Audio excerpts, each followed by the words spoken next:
성경 말씀 함께 읽겠습니다. 창세기 26장 12절부터 22절 말씀입니다. 구약 성경 36쪽입니다.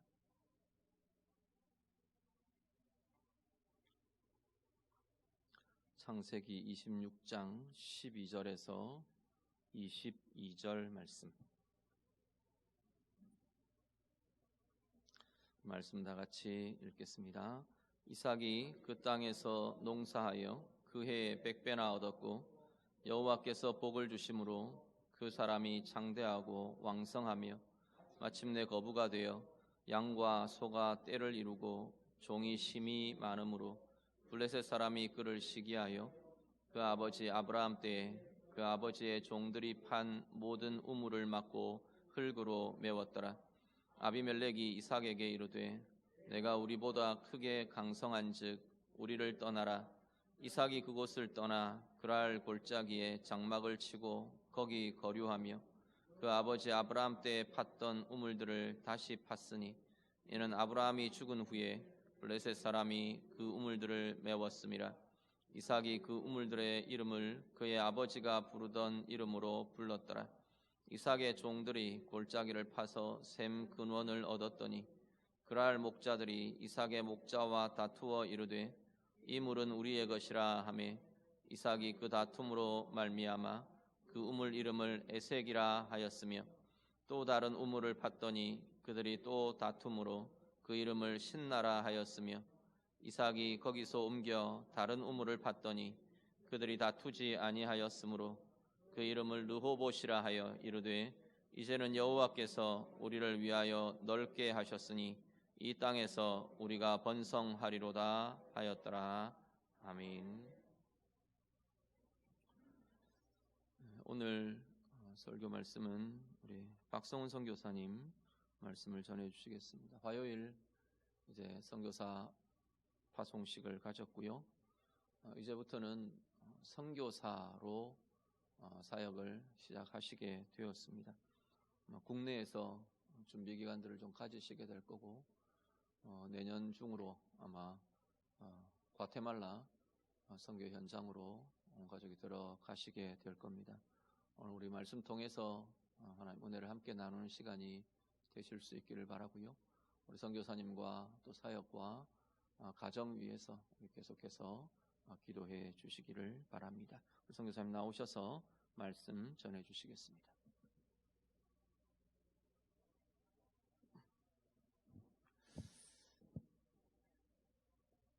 네, 벌써 9년이란 시간이 흘렀습니다. 9년 동안 강동교회에서 많은 사랑을 받았고요. 또 사역의 지지를 많이 받아왔습니다. 그리고 제가 선교사로 이제 파송할 때도 강동교회에 많은 은혜를 입었습니다. 그리고 특히 김태 목사님께서 또 장로님들께서 참 많이 부족하지만 어쨌든 저희 사역 가운데 많은 지지와 응원을 보내주셔서 잘 감당할 수 있었고요. 네. 그리고 이제 아마 내년 4월에서 5월 정도에 이제 과테말라로 출국을 할 것 같습니다. 중미는 이미 공항이 다 열려 있어서 출국을 할 수 있어서 코로나가 여러 가지 어려움이 있지만 아마 그쯤에 출국 예정이 있으니까요. 함께 기도 부탁드리겠습니다. 네. 올 한 해 참 저희가 많은 어려운 일들을 보내고 있습니다. 얼마나 힘들까요, 사람들이. 또 우리 교회 분들도 많이 어려움을 겪을 거라 생각을 합니다. 전 세계 많은 사람들이 전염병으로 목숨을 잃었고요. 또 많은 사람들이 실직을 하고 사업적인 부도를 겪는 일들이 계속적으로 일어나고 있습니다. 많은 사람들이 이런 얘기를 하고 있죠. 코로나로 죽으나 굶어 죽으나 매 일반이다 라면서 절망적인 목소리를 내는 사람들도 있습니다. 교회 공동체도 마찬가지죠. 지금 저희가 인원 제한이 있어서 교회 예배를 많은 사람들이 함께 할 수 없는 시기가 되고 있습니다. 그래서 교회 예배당에 20% 30% 정도만 예배를 해야 되는 그런 상황들이 있습니다. 얼마나 답답하고 힘드십니까? 이 세상의 사람들은 바로 이런 어려움보다 축복을 받기를 원합니다. 평화롭고 안정적인 삶을 살기를 원합니다. 이것은 모든 사람이 갖고 있는 열망이기도 하죠. 그런데 중요한 것은 그러한 세상은 존재하지 않는다라는 것이죠. 코로나19가 없었던 이전의 세상도 사실은 많이 힘들었습니다. 2019년도만 해도 우리나라 대한민국을 많은 젊은이들이 이렇게 말했습니다. 헬 조선이라고 말했습니다. 이 뜻은 뭐냐면 대한민국은 지옥이다라고 말하는 청년들이 굉장히 많았고요. 또 그런 말들을 많이 했었습니다. 실업 문제가 끊이지 않았고 세상은 고통 그 자체였습니다. 하지만 우리 크리스천들에게 있어서 어려움, 고난은 다른 시각으로 보게 된다는 거죠. 그것은 완성을 향해 나아가는 지름길입니다. 우리가 어려움이 와서 우리 영혼에 고통이 찾아올 때 우리는 빨리 그 고통에서 벗어나고 회복하고 싶어 한다는 거죠. 그런데 우리 크리스천들은 고통은 회복해야 될 문제가 아니라고 성경에서 말하고 있습니다. 왜냐하면 회복이라는 것은 마치 우리가 내리막길로 갔다가 다시 원상태로 복귀한다는 의미에 가깝기 때문에 그렇죠. 예를 들면 이겁니다. 우리가 저희 몸에 병이 찾아왔을 때 몸이 아프죠. 근데 몸이 아픈데 우리가 다시 치유를 받고 회복될 때 우리의 몸이 병든 몸에서 건강한 몸으로 돌아오게 되죠. 그런데 그 몸이 갑자기 젊어지거나 뭐 하얗던 머리가 까매지거나 뭐 염증이 전혀 없는 몸이 아주 건강한 몸이 되거나 그렇게 된다는 것이 아니라는 거예요. 그냥 우리는 몸이 회복된다는 것은 뭐냐면 예전 상태로 돌아오는 거죠.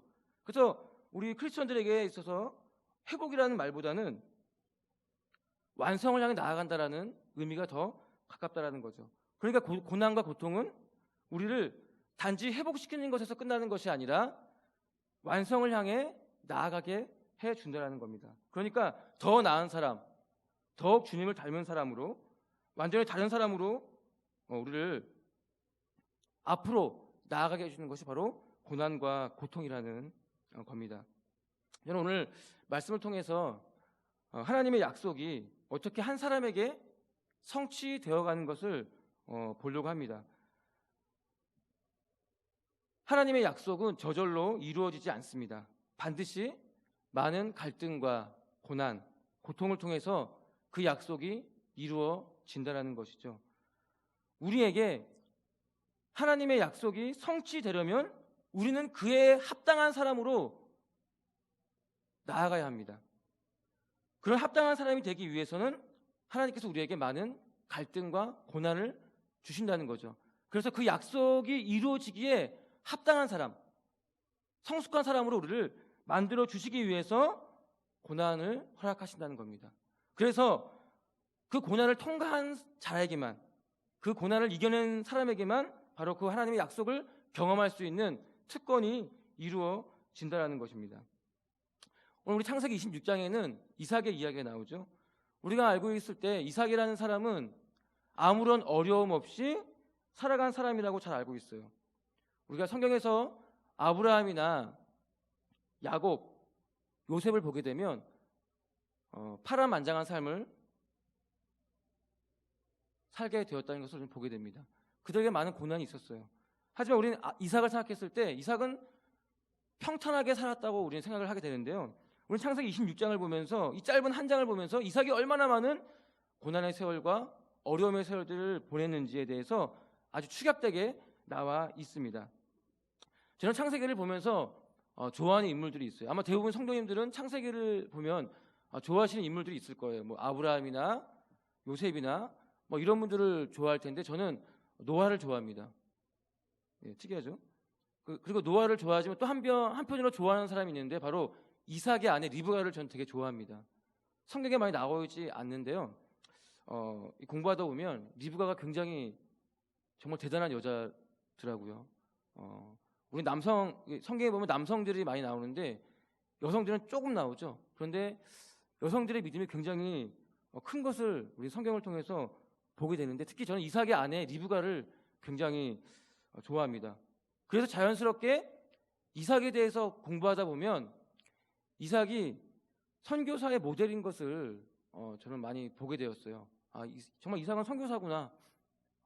정말 내가 정말 이렇게 본받을 수 있는 그런 모델이 되겠구나라고 생각을 했었습니다. 그래서 오늘 우리 말씀을 보면서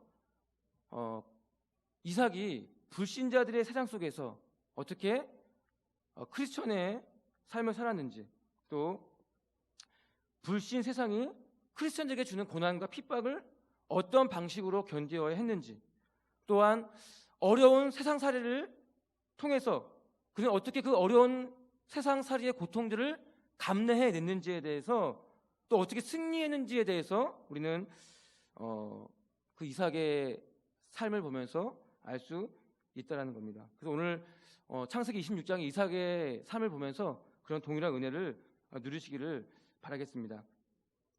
우리 26장 1절에 보면요, 그 땅에 흉년이 들었다라는 말씀이 나옵니다. 그러니까 이삭이 거주하는 그 가나안 땅에 흉년이 들었습니다. 이삭은 흉년이 들은 그 땅에서 도망치듯 나오려고 했습니다. 그래서 가려고 했던 곳이 어디냐면 바로 애굽이었어요. 우리 26장 1절 한번 제가 읽어보도록 하겠습니다. 26장 1절에 이렇게 나오죠. 아브라함 때에 첫 흉년이 들었더니 그 땅에 또 흉년이 들매, 이런 말씀이 나옵니다. 그러니까 이삭이 거주하던 그 땅에 흉년이 들어서 이삭은 애굽으로 가려고 했었다는 겁니다. 약속의 땅은 흉년이었지만 애굽은 풍요로웠습니다. 약속의 땅은 아무것도 의지할 것이 없었지만 애굽은 의지할 것이 많았습니다.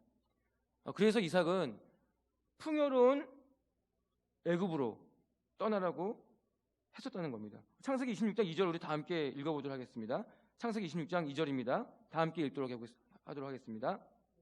여호와께서 이삭에게 나타나 이르시되 애굽으로 내려가지 말고 내가 내게 지시하는 땅에 거주하라. 아멘. 그러니까 하나님께서 이삭이 흉년이 든 가나안 땅을 떠나고 애굽으로 도망가려고 했을 때 하나님께서 애굽으로 가지 말라고 말씀하셨습니다. 가나안 땅에 머무르라는 것, 약속의 땅에 머무르라고 하는 것은 믿음을 지키라는 것이고요, 애굽으로 내려가는 것은 세상 속으로 믿음을 후퇴시키는 겁니다. 이삭이 거주하는 곳이 약속의 땅이었지만 흉년이 찾아왔습니다. 약속의 땅에 반드시 축복만이 있는 것은 아니라는 것을 우리는 알 수 있어요. 이 말이 무슨 말입니까? 우리에게 믿음이 있다고 해서 반드시 좋은 일만 일어나는 것은 아니라는 거죠. 중요한 것은 흉년의 때, 어려울 때 어떤 태도로 그것을 맞이하냐는 것입니다. 이삭은 믿지 않는 사람들이 하는 똑같은 행동으로 어려움을 맞이했습니다. 그것은 뭡니까? 풍요로운 애굽으로 떠나려고 했던 거죠. 그는 눈에 보이는 물질을 따랐습니다. 눈에 보이는 현상을 따라갔다는 거죠. 우리는 이 흉년의 때 어떤 태도로 살아가고 있습니까? 믿지 않는 이들과 똑같이 이 흉년의 때를 맞이하고 있지 않습니까? 저도 선교 준비를 하면서 선교지의 소식들을 많이 듣는데 많은 선교사님들이 안전한 한국을 선택하지 않고 가난하고 열악한 선교지에 있기로 결심하는 것을 많이 봤습니다. 그것은 뭡니까? 바로 애굽으로 내려가지 않겠다는 믿음의 결단들이죠. 저희도 마찬가지입니다.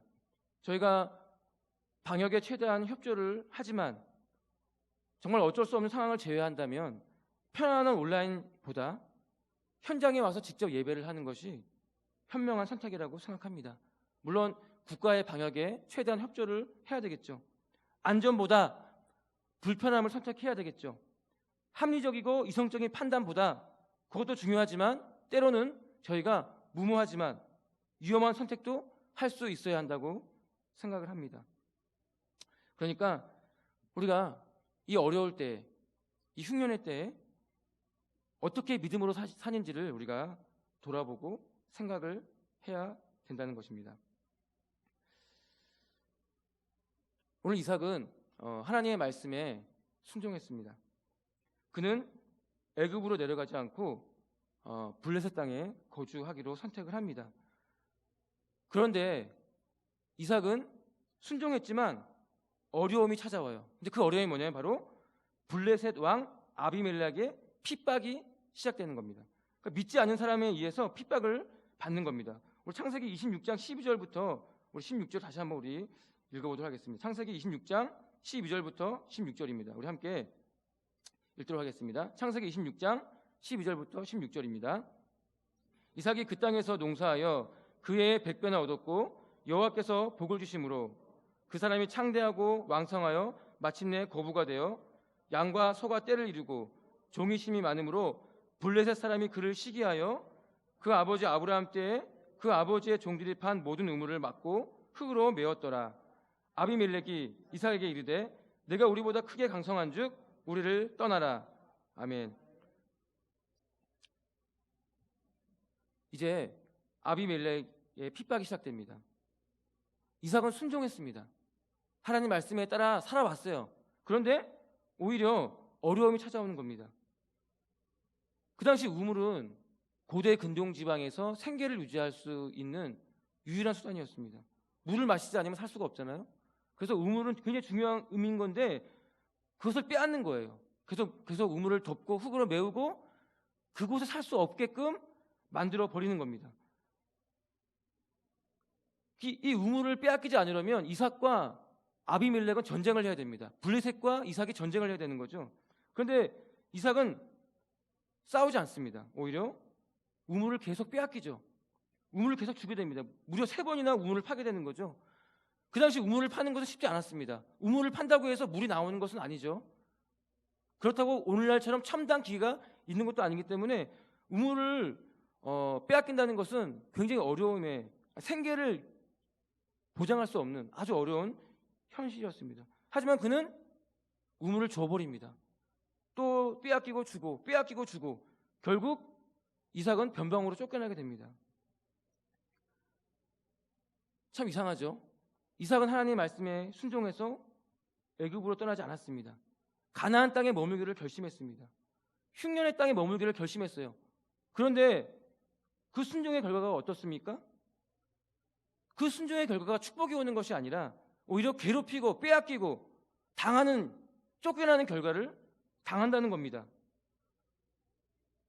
우리가 신앙인답게 사는 것이 우리가 믿음으로 사는 것이 만약 축복을 얻기 위한 동기라면 우리는 금세 실망할 수밖에 없습니다. 왜냐하면 믿지 않는 세상은 믿음대로 사는 삶을 싫어하기 때문입니다. 대부분의 크리스천들이 신앙을 처음 가질 때는 열심을 갖습니다. 열심히 신앙생활을 합니다. 그런데 열심을 가지면 가질수록 신앙의 반대가 오게 되는 것을 우리는 보게 됩니다. 정말 그러면 그때 그 반대가 올 때 그 사람의 진정한 마음속 동기가 드러나게 되는 것이죠. 복을 얻기 위해서, 축복을 얻기 위해서 하나님 말씀대로 순종하는 사람은 내게 이득이 될 것이라고 생각하는 사람은 고난이 올 때, 어려움이 올 때 신앙을 포기하게 됩니다. 그 사람은 결국 신앙의 동기가 축복을 얻기 위한 것임이 드러나게 된다는 거죠. 그러니까 이삭은 믿음대로 살았습니다. 하지만 세상은 믿음대로 사는 사람들을 싫어하고요, 멸시하고요, 핍박합니다. 코로나19 속에서 교회는 많은 비난을 받습니다. 저희 선교단체도, 대학생 선교단체도 캠퍼스 전도를 하면 많은 비난을 받습니다. 인터넷상에 저희 단체에 대한 비난과 욕설이 그 인터넷에서 도배한 적도 있습니다. 많은 저희 대학생들이 실망하고 낙심하고 전도하지 말까, 더 이상 캠퍼스에서 학생들에게 복음을 전하는 것이 불가능할 것이라고 낙담하는 경우가 사실 올해도 더욱 유난히 많았습니다. 그런데 저희가 한 가지 명심할 것이 있죠. 그것은 우리가 믿는 신앙이라는 것은 우리가 결과를 얻기 위해서 믿는 것이 아니라는 겁니다. 우리가 믿는 신앙은 단지 가치가 있기 때문에 믿는 것이죠. 아무런 결과가 없어도, 아무런 이득이 없어도, 아무런 축복이 없어도 우리가 믿는 그 신앙이 가장 가치 있다고 생각하기 때문에 우리는 그것을 선택을 한다는 겁니다. 하나님께 순종한 이삭을 세상은 좋아하지 않았습니다. 물론 이삭이 하나님의 말씀에 순종했을 때 당장 그 하나님의 약속이 이삭에게 아무것도 이루어지지 않았습니다. 눈에 보이는 어떤 결과도 어떤 축복도 일어나지 않았다는 거죠. 오히려 핍박과 고난과 쫓겨남이 있었습니다. 우리는 이삭과 같이 이런 불신 세상 속에서 살고 있습니다. 하지만 당장 우리에게 어떤 결과가 보이지 않는다고 해서 낙심해서는 안 된다는 거죠. 우리는 이삭처럼 잠잠히 순종하면서 기다려야 한다는 것입니다. 이삭은 흉년이라는 고난 속에서 또한 불신자들의 핍박 속에서 그것을 신앙으로 이겨냈고 승리했습니다. 하나님의 약속이 그를 통해서 다시 성취되었습니다. 오늘 말씀의 결론을 맺으면서 이삭이 어떤 방법으로 이러한 어려움을 이겨냈을지를 우리가 실제적으로 한번 보도록 하겠습니다. 첫 번째 방법은 창세기 26장 12절의 말씀에 나와 있습니다. 우리 다시 한번 창세기 26장 12절 말씀을 함께 우리 읽도록 하겠습니다. 이삭이 그 땅에서 농사하여 그 해에 100배나 얻었고 여호와께서 복을 주심으로. 아멘. 이삭이 승리한 첫 번째 방법은 뭐냐면 흉년이 든 곳에서 농사를 지었다라는 겁니다. 그는 불가능한 땅에서 농사를 지었습니다. 흉년이 든 그 해, 그 땅, 바로 그곳에서 이삭은 100배나 많은 열매를 맺었다라는 거죠. 이삭은 말씀에 순종해서 흉년이 든 땅에 바짝 마른 그 땅에서 머물렀습니다. 그리고 그 메마른 땅에서 농사를 지은 거예요. 그 사람이, 그 이삭의 믿음이 진실한 것은 바로 그가 농사를 짓는 행위를 했다는 걸 통해서 알 수 있다는 거죠. 가만히 기다린 것이 아니라 실제로 그 땅에서 농사를 지은 겁니다. 믿음을 삶으로 실천한 거죠. 그 땅은 황폐한 땅이었습니다. 그 해는 농사를 지을 수 없는 아주 흉년이 든 불가능한 땅이었다는 거죠. 하지만 이삭은 믿음으로 그 땅에서 농사를 지었을 때 100배나 많은 열매를 맺었다는 겁니다. 2020년도 제가 사역하는 캠퍼스, 지금 저는 캠퍼스 사역을 하고 있죠. 아직도 하고 있지만 성님도 아시겠지만 지금 온라인 수업 때문에 캠퍼스에 학생들이 없습니다. 대학생들이 없어요. 새내기들이 들어올 수 전도한다는 것은 사실 불가능한 일이었습니다. 하지만 저희 학생들이 이런 상황 속에서 전도를 했습니다. 뭐 다양한 방법으로 했어요. 정말 믿기지 않는 방법으로 전도를 온라인상으로 했는데 어떻게 인터넷으로 페이스북으로 하고 인터넷으로 전도를 하면서 놀랍게도 새내기들이 한 명씩 들어오는 겁니다. 지금 저희가 대학생 새내기 훈련이 있는데 새내기 훈련 모임에 10명 가까이 새내기들이 들어와서 지금 훈련하고 있습니다. 오프라인으로 지금 같이 현장에서 현장 예배를 하고 있어요. 현장 모임에서 훈련을 하고 있습니다. 더 놀라운 것은 뭐냐면 90%의 학생들이 다 안 믿는 사람들이에요. 한 번도 교회를 안 다니는 학생들이 90%입니다. 더 놀라운 것은 뭐냐면 믿는 학생들은 오지 않습니다. 믿는 부모님들이 학생들을 안 보냅니다. 오히려 더 반대를 해요. 더 놀라운 것은 뭐냐면 가족들끼리 여행도 가고요. 가족끼리 식사를 하지만 믿는 대학생들의 부모님들은 학생들을 성경단체에 보내지 않고요. 교회에 보내지 않습니다. 더 위험하다고 보내지 않는 거죠. 하지만 더 놀라운 것은 안 믿는 대학생들이 온다는 거예요. 믿는 대학생들은 오지 않는데 안 믿는 대학생들을 하나님께서 보내주시는 겁니다. 그리고 오늘도 저희 강동교회에 안 믿는 대학생들이 전도돼서 대학 여기 등록을 했습니다. 강동교회에 청년 한 명이 등록을 했는데 한 번도 교회를 다녀보지 않은 학생이에요. 그런 대학생이 전도를 받고 교회에 오는 거죠. 저는 그걸 보면서 희망을 봅니다. 이삭이 농사를 지었고 거기서 열매를 맺은 것처럼 아무것도 이룰 수 없는 이 황폐하고 절망스러운 상황 속에서 하나님은 우리 공동체에 희망을 주신다는 거죠. 우리가 이 흉년의 때에 그래도 하나님이 일을 한다면, 저희가 농사를 짓는다면 하나님은 반드시 열매를 주신다는 겁니다. 사람들이 안 된다고 할 때, 가망성이 없다고 할 때 더 풍성하게 열매를 주신다는 겁니다. 그런 일들을 우리 성도님들의 사업장과 또 우리 교회 공동체와 우리가 하고 있는 모든 사역 가운데, 또 삶 가운데 일어나기를 바라겠습니다. 오늘 이삭은 마지막 두 번째로 승리할 수 있었던 비결은 자기를 포기하는 거였습니다. 이삭은 열심히 우물을 팠지만 비신자들, 믿지 않는 사람들에 의해서 핍박을 받았습니다.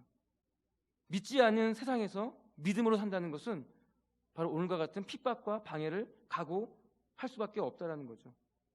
이삭은 우물을 빼앗기지 않으려고 싸우지 않았습니다. 오히려 이삭은 자기 것을 포기했습니다. 양보했습니다. 그런데 여러분, 양보할 수 있었던 이유는 무엇입니까? 이삭은 넉넉했다는 거죠. 이삭은 그 마음속에 하나님에 대한 신뢰, 하나님에 대한 믿음으로 이미 그 마음은 부여했다는 겁니다. 그래서 기꺼이 내어줄 수 있었다는 거죠. 많은 사람들이 교회를 다니거나 또 저희 JDM 안에 공동체에 있는 청년들이 항상 입에 달고 다니는 말이 있어요. 그게 뭐냐면, 간사님 상처받았습니다. 저 상처받았어요. 간사님 때문에 상처받았습니다. 누구 때문에 상처받았다는 얘기를 많이 합니다. 근데 그 이유는 무엇일까요? 항상 나는 피해자라는 생각을 하게 되는 거예요. 왜 그럽니까? 우리의 내면이 초라하기 때문에 그렇습니다. 우리가 하나님에 대한 믿음으로 충만하고 그분에 대한 신뢰, 그 약속에 대한 신뢰, 그 강하신 하나님에 대한 분명한 믿음의 확신이 있다. 그렇다면 우리는 기꺼이 넉넉하게 우리의 것들을 줄 수 있습니다. 근데 많은 사람들이 빼앗긴다고 생각을 하는 거예요. 손해를 본다고 생각합니다. 내가 잃어버린다고 생각합니다. 하지만 우리 크리스천들은 달라야 한다고 생각합니다. 우리는 빼앗기는 것이 아니라 주는 거예요. 우리는 상처받는 것이 아니라 넉넉하게 받아주는 겁니다. 왜 그럽니까? 우리에게는 넉넉한 영혼의 부유함이 있기 때문에 그렇습니다. 바로 하나님의 그 약속이 우리를 통해서 반드시 이루어질 것이라는 믿음이 있기 때문에 그렇습니다. 하나님은 이 어려운 시기 속에서 우리를 하나님의 약속을 받기에 합당한 자로 우리를 다듬고 계십니다. 빚어가고 있습니다. 그래서 우리는 지금의 어려움에 낙심하는 것이 아니라 오히려 위로와 또 소망과 희망을 보게 된다는 것입니다. 오늘 이삭처럼 흉년 속에서 비방과 갈등과 어려움 속에서 사랑하는 성도님들의 믿음이 승리하시기를 바라겠습니다. 기도하겠습니다. 하나님 아버지, 하나님의 약속은 반드시 고난을 통과해야 이루어짐을 보게 됩니다. 우리는 실패할 수 있지만 하나님의 약속은 반드시 이루어질 것을 확신합니다. 우리가 현재 받는 전염병의 어려움과 세상 사람들의 비난 속에서 실망하지 않게 하여 주시옵소서. 이러한 상황이 하나님의 약속을 이루는 통로가 됨을 믿게 하여 주옵소서. 하늘의 소망을 가지고 확신 있는 삶을 살게 하여 주시옵소서. 예수님의 이름으로 기도합니다. 아멘.